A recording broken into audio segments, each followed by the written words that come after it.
and thank you for joining us today for the digital experience and the importance of customer memory. I definitely want to jump into quick introductions. First off, my name is Aria Zommers. I am part of the Airkit team, and I am joined today by Colin Shaw and Stephanie Todd. So would love to have Colin and Stephanie introduce themselves. Colin, would you like to kick us off?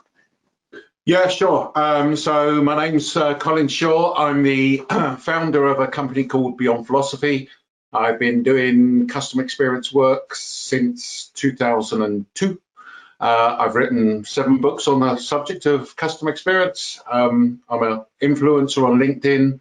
The FT have recognized us as one of the best management consultancies. So I know quite a bit about customer experience, I think, but I guess we'll find out at the end of this session.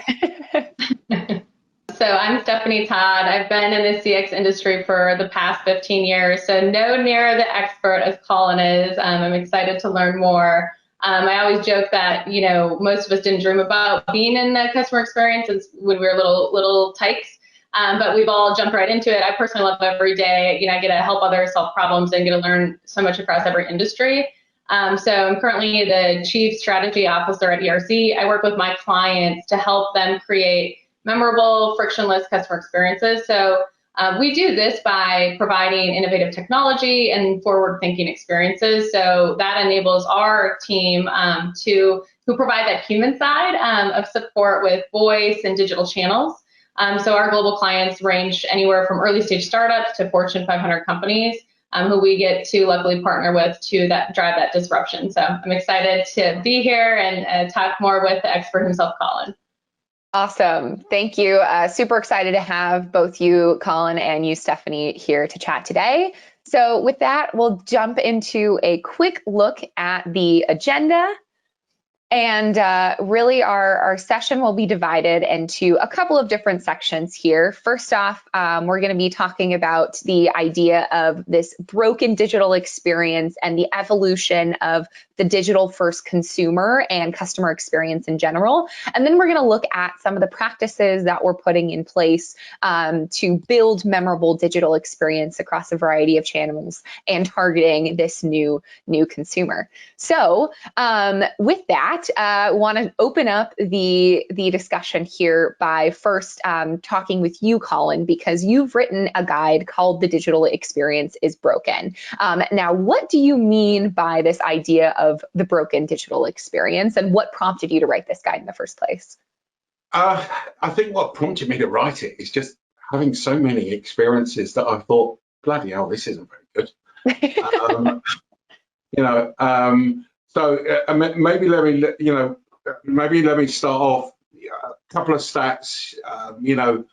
If you look at digital transformation, lots of reports have been written on it recently that shows that something like 50 to 70% of those don't achieve the goals that they set out. Okay. If you look at a lot of what's happened with digital transformation, it's taken the poor practice from the physical world, the rational, what they were doing, and just stuck it on digital. All right, and therefore, I think what's happened in this COVID pandemic is everyone knows everything's going on digital, and it's just sort of highlighted so many issues that are around. And maybe let me give you an example of it, which I think may make it live for the audience a bit. Love it. Do you like my new glasses? You see my new glasses? So I ordered these glasses from a company called Digital Glasses Direct in the UK. Okay, and good service. Never used them before. Normally gone down to the optician and bought my glasses, but went online. My son suggested that I went online and looked at these. What they do is they send you out the frames. You look at the frames. You decide which ones you want. You then submit your prescription for your glasses, and the glasses turn up. And I thought, yeah, great, that's good. I don't have to go to the optician and everything else. So ordered the glasses, and they hadn't arrived. I've got about 20, it's an exaggeration, 5, 10 emails promoting different things, but the glasses hadn't turned up. So I started to think, where in the hell are they? Went online and it didn't tell me. Then I got an email saying you can track your glasses here. So clicked on to track my glasses, just went on to this area that I couldn't track it. It wasn't like, you know, you get with Amazon that it's been dispatched, it's being delivered today, etc. It just said, you know, that they're being worked on. Long and short of it is they then turned around and said, well, the glasses actually were not being worked on because they didn't know the distance between my eyes. Okay. Let's see. And you think, okay, well, how do I do that? And they said, what we want you to do is we want you to get a credit card and we want you to stick the credit card on your head. Okay. So they can measure the distance between how far my eyes are apart. Okay. And then I've got to take a picture of me with this bloody credit card on my head, and then I've got to send it to them. Okay. Now, I feel pretty stupid with a bloody credit card on my head, first of all. Okay. Looks smashing. Looks smashing. You think grey suits me. And the other thing is, I'm thinking, well, hold on, these are quite expensive glasses, and they, you know, they've got these different lens, different parts of the lens. How can you accurately determine where your eye, you know, pupils are? So that for me is just a sort of an example of a broken experience. Okay, I couldn't track it. You know, surely they would have come up with a better technology than just sticking a credit card on your head. I have to say, they had a good video. It explained how to put the credit card on your head, okay? And how to take a picture and then submit it. But all along, it felt like they were more interested in selling me something rather than satisfaction. If I looked at the ratio of emails that I received promoting me to buy more glasses, against how many they were telling me, you know, updating me on where my existing order was, it was like 5 or 10 to 1. Well, that's what it felt like. Yeah. So I guess the issue for me is, you know, great concept, really good. And I think if I'm right in saying the Glasses Director are one of the first companies to do that. But it feels like life has moved on a bit further and they haven't thought about how a customer feels. So, you know, with a credit card on my head, I feel pretty stupid, you know, and I don't trust them that it's gonna be accurate. I have to say they're great, they're fine, they work, but it still doesn't take away from the fact that for that period of time, I thought, I'm not sure if I'd do this. And I guess the key issue is, would I go back? Well, I'm not really sure. You know, if you said to me, Net Promoter, what score would you give them? I'd probably give them a 6 or a 7, something like that. I certainly wouldn't be an advocate for it.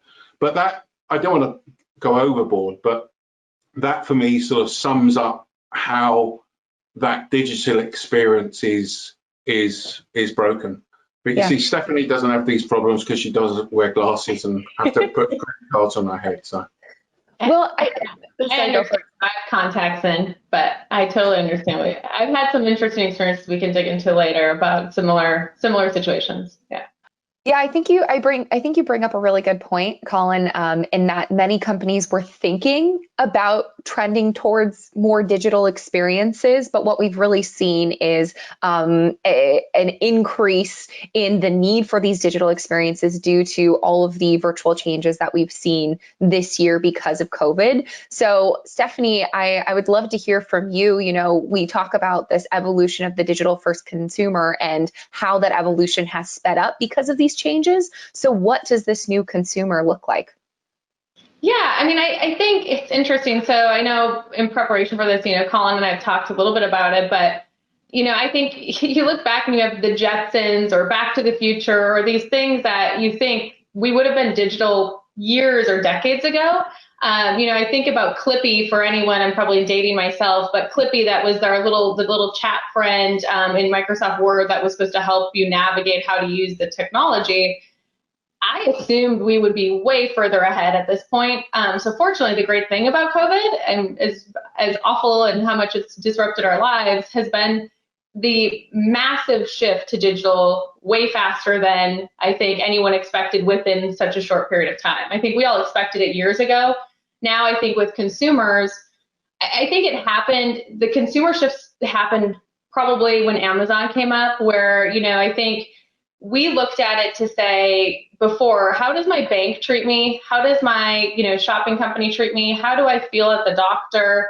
And we kind of siloed those experiences. And then when Amazon came on, it was really more of, I think, and Colin, I think we've talked a little bit about it, but when Amazon came up, it's now everyone expects that experience, a frictionless experience across channels, and how they want to feel when they buy a product and how they want to feel as a customer.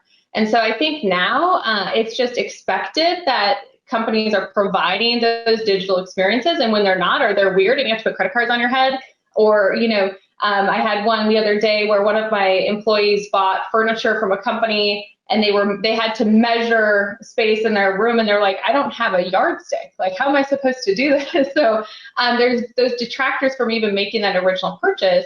And so I think we've seen this quick shift into digital, but we've been ready and trying for 20 years to make that shift happen. So I think we are ripe for it, and it's just a matter of the companies who can move quickly to make that happen to meet those customer needs.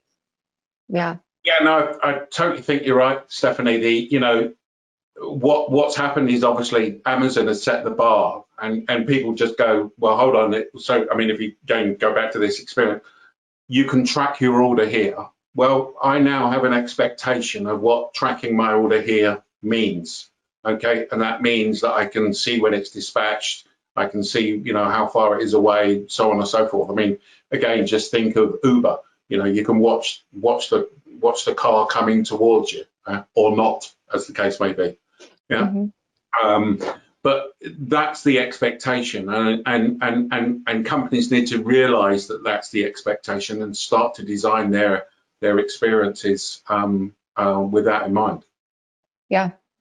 So speaking of that planning, and I'm sure the engagement on your client side with their customers, Stephanie, has changed since the start of 2020. Would you mind walking us through some of those changes? Yeah, I mean, I think our engagement with our clients have been more interactive via Zoom. We're not able to have the great in-person, conversations, have them in our centers and whatnot.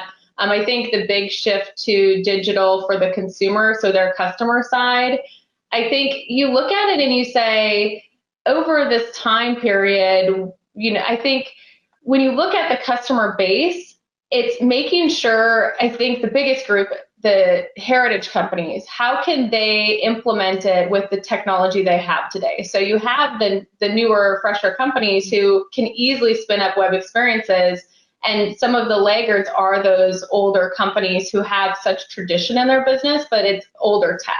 So it's trying to figure out how quickly can you navigate the digital experiences that customers are asking for or wanting to, communicate with you through, and how fast can you make that happen to have that digital shift that they're needing now, that there is no other way. I think today I'm in Minnesota, our governor is announcing another 4-week lockdown.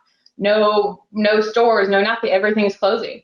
So it's how can you engage with those customers when there's a potential of never seeing, touching, feeling them. It is really just that digital experience that they have, and navigating through how can you make those memorable, where the minute I buy something, I want to feel connected to that brand. So as Colin was saying earlier, if I buy glasses from you, don't hit me up with 20 marketing messages before I've even experienced that first product and know that I value that brand and am tied to you. So hopefully that Stephanie, must also be not just older legacy systems and technology, but it must be also older thinking, isn't it? Because in my experience, it's not just legacy systems, it's legacy people, it's legacy thinking, it's legacy everything that just doesn't allow them to move. And I think with the pandemic, the great thing about the pandemic is it's forced people to change and sort of shaken them to go, actually, if you don't change, you've really got a problem.